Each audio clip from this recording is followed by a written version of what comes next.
kasama ko, buong mga Bangsamoro, buong Bangsamoro na naninira sa labas ng arm, dadalhin namin dito. Kami ay tatapusin natin sa Friday! Tatapusin natin sa Friday! Isang lalapaglo, apat lang kaming nakikita yung mga Muslim dito. Galing sa Bangsamoro Autonomous Region. Bang, ang nasa harap ninyo. Kahit kunti lang kami. Pero inasahan namin na baka magbaha. Hindi, walang iwanan ngayon. Walang iwanan na ngayon. Alam niyo, ang Bangsamoro ay pinagkalo ng dating Pangulo namin. Duterte. So ngayon, wala na si Duterte.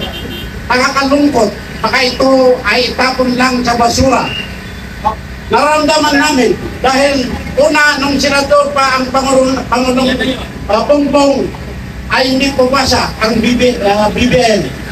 So swerte namin dahil nandyan si Duterte sa panahon niya ibinigay ang BOL.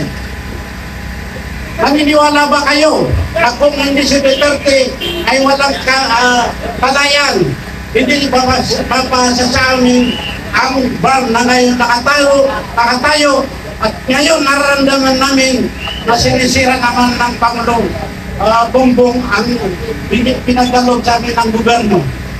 Una, ngayon malalapit na ang election Japan. So, ano ang ginawa ng Comelec? Imbes na may puputuan sila, may mga kandidato sila. So, mayroon pang bubutuan, mayroon pang nilagay na nanoktiaba. Ang ibig sabihin, na nakagulo. Yung kandidato, nilagyan pa na wala nanoktiaba. Ano ba yun? Makapaniwala ba kami? Makapaniwala ba ang Bangsamoro sa ganun sistema? Ay bubuto mo nung yung walang tao. Ano yung sabihin? Pangluloko. Pangluloko. Kasi ang walang tao ay bubuto mo ay ibig sabihin ghost. Ginawa nilang experimental ang election Japan. Baka daw ay ayon na isang attorney ng Comelec, experimental, baka yun na daw ang gagawin. At ang sunod na election dito sa national, ito kung successful, yun ang gagawin. Kalungkuhan. Kuya, inano nga, nasanay na sila. So, sinalukuhin tayo. Ghost Project, Ghost Go. Palungkuhan ninyo. Ang bar ngayon, pero yung mga susunod, yan mga kabataan, mga Bangsamoro na mga kabataan, ay sinisigurado namin na hindi niyong baloko. Baloko man ni dating Ferdinand Marcos, kami, dahil sa noong panahon niya, ako ay kabataan pa, at isa ako sa palaging nandito sa isla. Kung ngayon tumanda na ako, nandito naman ang anak niya, kagaya niya. Walang-wala na kami tiwala sa kasalukuyan na Marcos, magnanakaw! Hindi lang magnanakaw. Adik pa! Adik pa. Tama, adik pa talaga. So ngayon, sa lahat ng nandito, huwag kayong bawalan ng pag-asa. Dahil sisimulan na natin ito. Kahit kunti nung tayo, pasang yung bukas o sa makalawa, lalo na sa darating na rally, sa Lunita, ay makikita tayo. Hindi lang tayong makikita-kita. Dali natin ang pamilya natin. Dali natin. Ako, yung mga kasama ko, buong mga Bangsamoro, buong Bangsamoro na naninira sa labas ng arm, dadalhin namin dito. Kami ay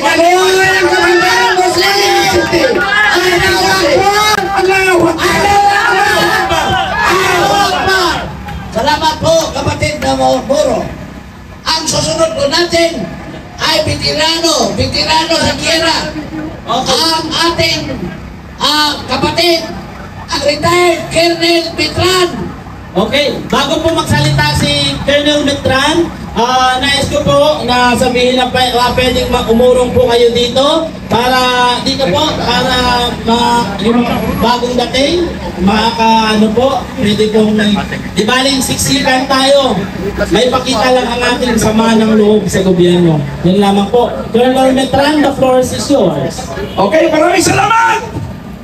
Mabuhay ang Philippine National Police! Mabuhay! Mabuhay ang Philippine National Police! Mabuhay! Mabuhay ang Philippine National Police! Mabuhay ang security natin! Mabuhay! Mabuhay ang security guard ng Robinson! Mabuhay ang MMDA! Mabuhay! Mabuhay ang MMDA! Mabuhay! Mabuhay ang Pilipino! Mamatay na si Marcos! Bahala kayo dyan! Hindi ako kasali dyan! Okay, mga kababayan, alam niyo mga kaibigan, paulit-ulit ko sinasabi ito.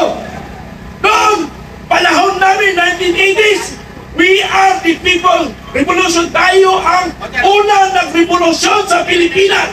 Hoy, nandito na mga kasama ko. Tandaan nyo, tayo ang model ng revolusyon sa buong mundo. 1986, tayo ang modelo. Ang lahat nangyari sa Nepal, Indonesia, Sri Lanka, Cambodia, sa atin lang yung kinuha. Pero bakit? Nahinto. Wala nang revolusyon. Pero hindi revolusyon ang kailangan natin. People's Initiative. People's Congress. Tayo ang masusunod. Hindi si Pangulong Marcos. Tama! Hindi si Pangang. Alam niyo sa totoo lang, nung panahon, nung 1980s, kami ang may hawak na kalasag. Kami ang humaharap noon. Pero ngayon, ako ngayon ang hinaharangan ng kalasag. Pero tandaan ninyo, ang Philippine National Police ay hindi natin kawayan. Tandaan nyo trabaho lang nila yon. Pero gusto nilang ginagawa natin. Tandaan nyo gusto ng Philippine National Police ang ginagawa natin. Tama! Gusto ng armed process. Pero sila ay nasa position pa. Kaya ang trabaho lang nila ay protektahan ang gobyerno. Sino ba ang gobyerno? Taong bayan, for the people, by the people, of the people. Sino? Tayo ang gobyerno, mga kaibigan. Tayo dapat ang masusunod. Bakit si Marcos ang nasusunod? Dahil itinalaga natin si Marcos temporary caretaker ng ating bansa. Di ba? Nilagay lang natin. Ngayon, dapat bawiin natin ang kapangyarihan na ibinigay natin sa kanya. So mga kaibigan, mula 1986 Revolution, kasama na ako doon. Kasama na ako 1986. Ang edad ko noon ay 26 years old. Okay.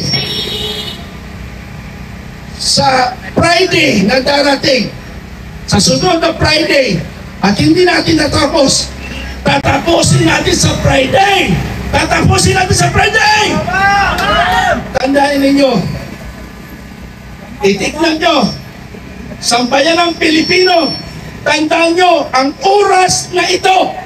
Tandaan nyo ang oras na ito. Ano bang oras ngayon? Tingnan nyo, pakitingin nyo ang oras. Alas 4! Alas 4 in punto. Itandaan nyo sa iyong kalendaryo ang sinasabi ni General Mitran, Filipino Guerrilla Forces, Retired Colonel Army, Ranger from the Ranger and the Special Forces. Ito ang sasabihin ko sa inyo. Hindi na ako magsasalita pagkatapos ng last Friday. The next Friday, hindi na ako magsasalita. Dahil tapos na ang aking hinihiling. Bakit? Palakpak kayo dyan! Palakpak! Palakpak kayo mga kaibigan. Hindi na ako uulit sa last Friday dahil ayaw ko nang pahirapan ang Philippine National Police na sila ay nagpapantay kung ano ang gagawin natin. Hindi natin kaaway ang Philippine National Police. Hindi natin kaaway ang armed process. Pagko sila ay kaibigan natin. Tama!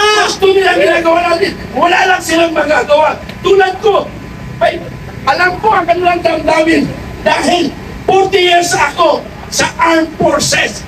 40 anyos nasa armed forces ito. So alam ko ang nasa boses, nasa isip nila at nasa puso. Mga kaibigan, uulitin ko. Sa Friday, hindi na ako nagsasalita. Kasi tapos na ang laban. Tapos na ang laban.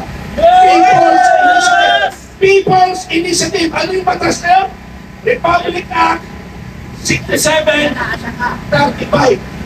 Ayon sa batas, pag ayaw na natin sa gobyerno, gagamitin na natin ang batas na 67-35. Yun ang batas na sinusunod natin.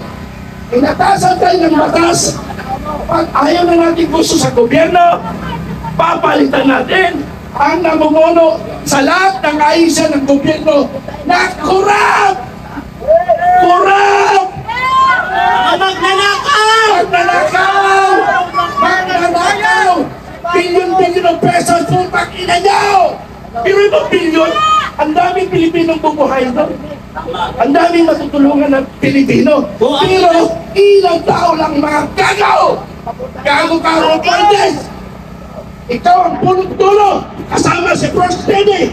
Ang motogon yung asawa, si Marcos, ang sumusunod sa inyo. Punyeta kayo! I'm sorry for the word. Kasi yun ang naramdaman ng aking puso dahil ako isang Pilipino na nanaman sa ating bayan. 40 years ako nagservisyo sa bayan. Inugol ko tama. Inugol ko tama lahat. Pero ang ginawa nyo sa bayan namin, sa bayan natin, inaragtano nyo, putang ina nyo. Putang ina nyo! Inaragtano nyo ang bansang Pilipinas. Tinaragtano nyo mga gago kayo. Sabi ko, Friday, tatapusin na natin itong laban bago ko tutan ng hininga. Ibibigay ko sa aking mga tanda at mga kaibigan. Ako, nagmamalasakit. Ako sa mga kababayan ko. Nakikita nyo ang binabaha tayo dito sa Maynila, dito sa Quezon City, sa Metro Manila, sa iba't ibang panig ng Luzon, dito napakatindi ng baha. Sa mga naghahanap ng flood control, sa mga naghahanap ng 51 billion ni Congressman Pulong, bukas ang libro ng DPWH doon sa Davao. Nakita nyo kung gaano kagaganda ang mga flood control doon. Walang multong flood control sa Davao City. Tama, dito lang sa Metro Manila, Quezon. At yung mga mayor naman dyan, lalo na itong si Mayor Bigo, no? Maganda naman yung pamamalakad niya sa Pasig, walang duda. Subalit, ang personal knowledge na lang, hanggang doon lang kay Diskaya. O Mayor, hanggang kay Diskaya lang natin, tayo mong pangalanan. Pinalo ka ba ng isang bagitong congressman na taga Cavite na si Congressman Kiko Barsaga, Buhay, Barsaga! na sinasabi niya na dapat ay imbestigahan itong si Martin Romualdez. Kung merong Tama! imbestigahan sa flood control, walang iba kundi si Representative Martin Romualdez. Yan ang palisin! Dahil siya ang nakakaalam as Speaker of the House. Alam niya lahat ay yung mga budget insertion na ginagamit nila. Ano mga pinasok nila dyan? Yung mga anuman nila na BICAM report ng 2025, yung GAA hanggang ngayon. Dapat panagutin natin ang mga korap, magnanakaw na politiko. Panagutin! Para matuldukan na mga kababayan ko, matapos na ang paghihirap ng mga kababayan natin Pilipino na lagi na lang binabaha. Hindi lamang po flood control ang problema ng bayan natin. Marami pang pagnanakaw, marami pang korupsyon. Kung maaalala nyo, di ba? Yung PhilHealth, yung Manika Investment Scam, nasa na kaya? Di ba? Masyado ng tahimik. So yan po muna mga kababayan. Inaanyagaan ko po lahat po ng mga kababayan natin na nanonood sa social media. Halina po kayo. Ilabas nyo po yung bilis nyo sa pagtatype dyan sa mga comment section. Yes. Huwag lang po tayong matapang as keyboard warrior dyan sa mga bahay nyo. Tama. Kung malapit lamang po kayo dito sa Tama. Elsa Shrine, Quezon City. Punta kayo. Pumunta na po kayo dito mga kababayan. Ang Sama pagkilos tayo. po na ito ay mapayapa. At sisiguraduhin po natin, mga kababayan ko, na mapapalagot natin ang mga korap magnanakaw ng politiko, lalong-lalo na si Speaker Romualdez at si Bongbong Marcos. Tama! Ito lamang po muna mga kababayan, maraming salamat Tayo po, at magandang araw po sa inyo lahat. tayo po, papayapa tayo. Hindi nga tayo nag-respect ng mga blacker. At saka, salamat kapatid. Salamat. Nakikisa kayong lahat sa pakipaglaban sa mga salot at magnanakaw sa pira ng bayan. Bubusina, salamat. Kayo sa inyong mga busina, ibig sabihin nakisa kayo dito sa lahat ng mga Pilipinong nagagalit. Ngayon, ibigay natin sa isang, ito, kabataan, na-inspire nata ito ni Barsana. Okay, salita, pata. Magandang tanghali sa inyo lahat. Magandang araw po sa mga Pilipino na nakikinig ngayon. Ang nanonood. Nire-represent ako po ang mga estudyante ng bansang Pilipinas. Mabuhay ang mga estudyante! Mabuhay! Ako po ay isang estudyante na nakakaranas at nakikita ko araw-araw ang mga problema sa ating bansa. Pagdating pa lang sa mga traffic, walang-wala ng enerhiya ang mga estudyante. Ang daming pera na napupunta na dapat pagbago, pag-upgrade sa mga daanan natin. Lalo na pag umuulan, yung ngayon nakita nyo ngayon sa DPWH, maraming pera. Ilang trilyong pesos ang hindi nagagamit. Aware tayong lahat dyan. Ang problema kasi kayo minsan mga ating mga Pilipino, karamihan ay matapang lamang sa social media. Ayan ang problema natin ngayon. Unti lang ang kayang lumabas at magsabi ng kanilang nararamdaman laban sa gobyerno. Ako po ay isang estudyante at nare-represent ako lahat. Hindi ako naniniwala sa gantong kulay, hindi ako naniniwala sa gantong tao. Kasi alam ko na ang Tama! ay puno ng propaganda. Puro propaganda ang laman yan. Pero mga tunay, pero hindi nyo na mahukay kung nasaan ba sila. Kasi kahit sino pwede na mag-release ng information patungkol sa gantong tao at patungkol sa ganyan. Ang aking ikinagagalit ay pwede ayusin ang Pilipinas. Para sa mga bata, para sa mga matanda, para sa mga babae, para sa mga lalaki, para sa lahat ng Pilipino. Lahat to ay kaya natin mabago kung tayo lamang ay mag-iisa-isa. At baguhin natin ang sistema. Hindi lang ang mga nakaupo ang yung may problema, kundi yung sistema mismo. Isipin nyo, para itong bahay na maraming butas at tayo dito pa rin tumitira. Nag-aayos man sila, pinagago ba nila yung bubong? Pero, meron pa rin talaga itong mga butas at dapat ito ay hindi natin tinitirahan. Hindi natin pwede yung sisihin na bakit pag pinagdan natin ito, may kurap ulit. Dapat ang pinagdan mismo ay yung sistema ng gobyerno. Tama bang yung mga tao? Ayun ang aking pinaglalaban. Itong sulat ako ng libro patungkol dito at aking i-release ito pagkatapos ko na silatin ito. Para sa mga Pilipino, sabihin man nila, nagsulat nito ay bata lang. Oo, sabihin natin, bata lang talaga ako. Pero isa akong bata nakakaranas ng mga inequality dito sa Pilipinas. Nakita ko ito lahat sa mga nagtatrabaho. Mga nakakasabay ko sa train. Sa MRT, siksikan na walang disiplina. Pwede natin baguhin yung train kung meron na tayo maayos na fundings. Ang daming siksikan. Kaya ngayon, pag ginano, ang traffic, bakit traffic? Pwede naman nila ayusin. Pwede sila magkaroon ng mas magandang sistema. Pero hindi ito nangyayari. Galit na ba kayo mga Pilipino? Galit na ba? Sino kayo? Galit kayo? Gusto nyo ba ng pagbabago? Naniniwala ba kayo sa isa't isa? Na ang problema ay hindi lang mga gobyerno, kung hindi ang sistema ng lahat. Pagpunta sa baba at taitaas. Sundo kayo Pilipino na ayun ay ang ating problema. Sigaw, Pilipino! Sigaw! Basta na sigaw ng mga Pilipino. nasa pinaglaban nila Andres Pinipato, pinaglaban nila Rizal, pinaglaban nila Emilio Aguinaldo. Nasa mga kabataan, lumabas kayo ngayon dito. Ipakita kayo ngayon dito, ipakita nyo ang tapang nyo, at ipakita nyo na meron kayong puso para sa ating bansa. Tama!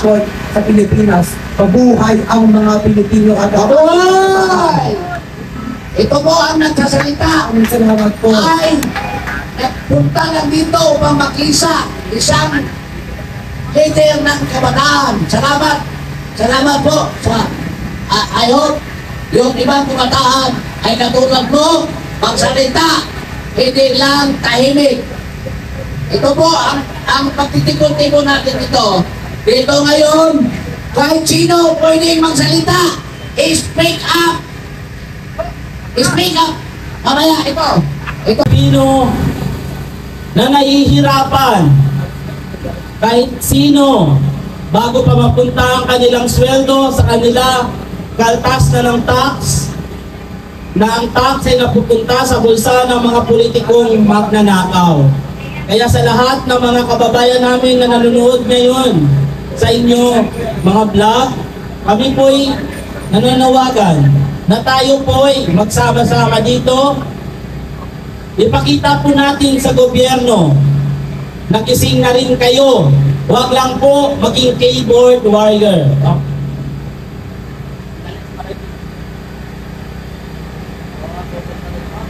Huwag lang maging keyboard warrior. Dito lang po tayo sa government property para tayo po ay hindi nakakaabala sa may-ari ng Robinson. No? So, sana tayo inadami pa mamaya para hanggang anong oras tayo, umpisa natin dapat, Joseph, alas 5, no? So, medyo maaga pa. Inumpisahan na natin kasi yung iba nasa opisina pa. No, mamaya-maya siguro dadagsa tayo. No, kaya sa mga nanonood dyan, kung mahal ninyo ang inyong inang bayan, pumunta kayo dito at ipakita ninyo ang inyong suporta sa mga taong lumalaban sa gobyerno. Nagising na sila sa katotohanan at hindi na kayo papayag na malubog ulit sa baha ang inyong mga barangay, ang inyong mga tirahan. Pumunta na po kayo dito. At Jose, ikaw naman, maya-maya ulit. Hindi pagmanda eh. Maya-maya, darating yung mga inimbertahan natin sa mga social media. Sabi natin sa kanila, ito po ay hindi organized na rally, kundi panawagan. Kung maraming darating mamaya, ibig sabihin marami na ayaw gusto ng ating namumuno sa gobyerno. Hindi tayo nag-organize. Walang organizer dito. Tayong lahat nangangawagan lang na kung galit sila sa namumuno sa atin, punta sila dito at magsalita sa kanilang saloobin. Ito yon ang purpose natin ngayon. Okay. So ito po ang isang kasama natin sa magsalita.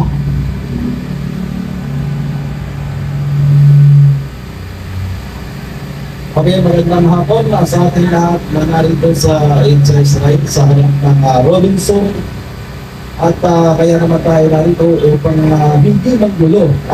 Kaya tayo narito hindi para manggulo, kundi para manawagan ng mapayapa. Manawagan ng mapayapa sa pagbaba ni Bongbong Marcos sa kanyang kinakaupuan dahil wala na siyang kakayahan na maging presidente o hawakan niya ang bansang Pilipinas. Wala na siyang kakayahan, mga kababayan. Ngayon, ito na. Patungkol sa flood control, nagkamukingan. So, noong kasalukuyan na iniimbestigahan ng ating butihing Attorney Senador Marcolita, so nung unti-unti nang umaamin itong magkakawatan o magnanakaw sa buwis nating mamamayang Pilipino, unti-unti naman silang binaklas dyan sa Senado, lalong-lalo na dyan sa Blue Ribbon Committee. So yan lang ang pag-asa ng mamamayang Pilipino, ang ating butihing Senador, Attorney Senador Ronald Marcolita, at yan pa ang binaklas nila. Dahil ang investigasyon ni Marcolita, napaamin na itong yung mga Diskaya, ikinanta na si Romualdez, ikinanta si Saldigo. So unti-unti na patungo na sa kay Bongbong Marcos. Dahil sa totoo lang, mga kababayan kong Pilipino, ang pinuno sa mga pagnanakaw ng flood control, iisang tao lang, kundi ang namumuno mismo sa ating bansang Pilipinas na pinagsasamantalahan, ginagahasa ang ating buwis ng bayan. Walang iba kung hindi si Bongbong Marcos ang nagnanakaw, at siya mismo ang pinuno ng sindikato sa pagnanakaw sa kaban ng bayan, at siya rin ang pinuno ng mga drug lord dito sa bansang Pilipinas. Siya rin ang mismong rumatrabaho sa mga drugs dito. Pinapalabas nila, huli nila, pero yung tanim lamang yan, tanim lamang para bumango ang pangalan ng ating bangag na Pangulo. Walang iba kung hindi si Bubong Adik Drug Lord Marcos, na di primirang magnanakaw salot sa ating bansang Pilipinas. Kaya kami, ang mamamayang Pilipino, narito kami sa harapan ng Robinson sa tabi ng EDSA Israel. Nananawagan kami sa mapayapang pagbawa ni Bongbong Marcos dyan sa Malacanang. Kaya kami narito sa EDSA. Hindi kami pumunta rito upang maggulo. Nananawagan kami ng mapayapa sa ating Pangulo Kuno na ubod ng pagkamagnanakaw at adik. Bumaba siya ng mapayapa na wag nang humantong katulad noong 1986, panahon ng ama niya. Kasama ako magpatalsik noon sa EDSA 1 hanggang EDSA 2 kay Estrada. So ngayon, magiging pangatlo ka, buhay pa rin ako. Maraming salamat. Pagkawagan sa iyo. Bongbong Marcos, bumaba ka ng mapayapa dahil sa Malacanang. Bongbong resign! Bongbong resign! Bongbong resign! Bongbong resign! Magnanakaw! Maraming salamat mga kababayan kong Pilipino. Ang susunod, punta lang dito sa mikrofon.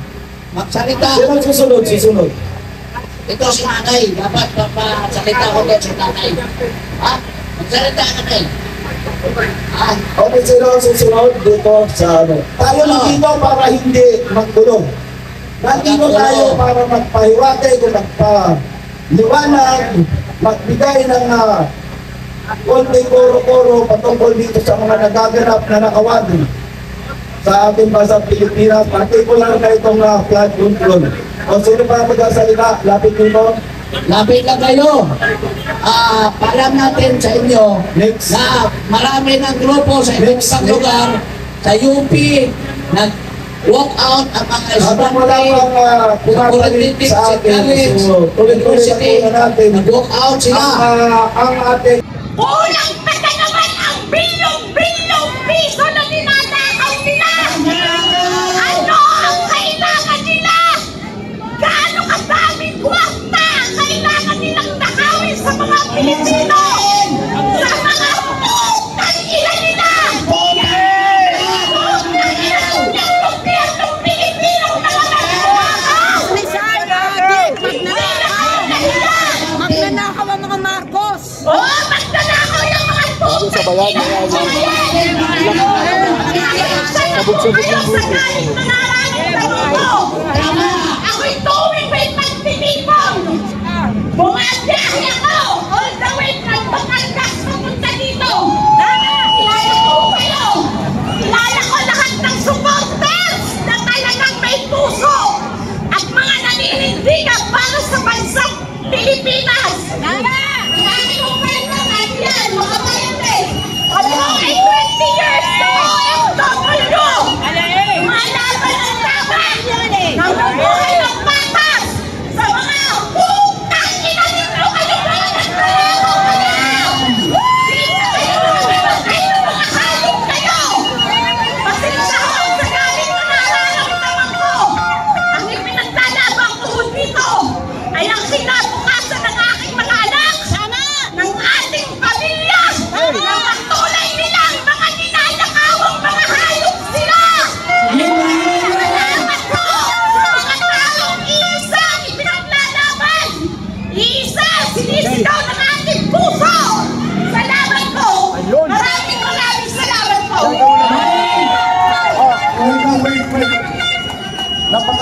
po ng kanyang saloobin. Bagamat ito ay nakakasugat ng damdamin, ang mahalaga po, mula Batangas dala niya ang kanyang paninindigan at lalo na ang kanyang maayos na kilay.